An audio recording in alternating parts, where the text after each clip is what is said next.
Já bych chtěl dneska krátce pohovořit o stavu globální ekonomiky. V dnešní době už všichni víme, že finanční krize se postupně přelila do té reálné sféry, jde to jednoznačně dokumentovat o číslech, například o HDP.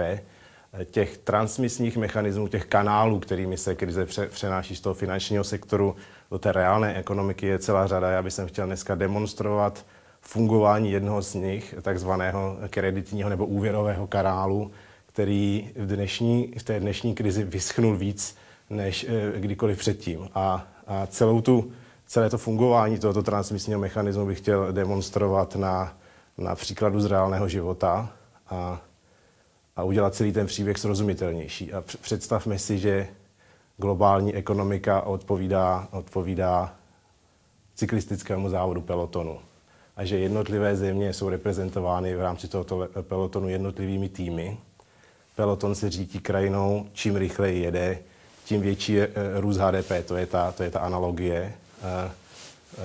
Tým si sebou veze lahve s iontovými nápoji, které si jednotliví členové týmu vzájemně půjčují a které doplňují na občerstvovacích stanicích. Tyto lahve s iontovými nápoji odpovídají, řekněme, úsporám, úvěrům, tomu toku té likvidity v ekonomice. Že peloton se řítí krajinou poměrně vysokou rychlostí. Na vedoucím místě už se delší dobu drží jeden vedoucí tým.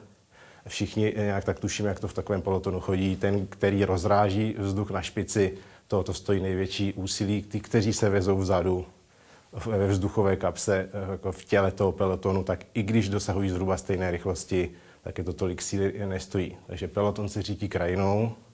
Vítězný tým udává poměrně smrtelné tempo, ale nic není zadarmo. Tento tým si vyrazil na cestu poměrně nelehko a iontové nápoje mu záhy docházejí, ale v tom není problém, protože členové ostatních týmů jsou ochotni tyto lahve půjčovat. Protože, jak říkám, tým jede, celý peloton jede, všichni se vezou, oni vítězný tým ještě navíc hecují a lahve mu půjčují a že si říkají, dřív nebo později nám vítězný tým tyto lahve vrátí. Ale co se stává? Peloton přijíždí do hor a navíc začíná foukat silný protivítr a vítěznému týmu začínají docházet síly a přestává hrát svoji roli. A ostatní týmy mu nejsou už tak ochotny půjčovat svoje lahve a navíc se začínají ptát, kde jsou lahve, které jim předtím půjčili. A začíná jim docházet, že možná svoje lahve už nikdy neuvidí. Mezi jednotlivými týmy začíná vznikat nedůvěra, panika, nervozita a přestávají vzájemně spolupracovat, přestávají si lahve půjčovat a celý peloton se začíná zpomalovat. Ano.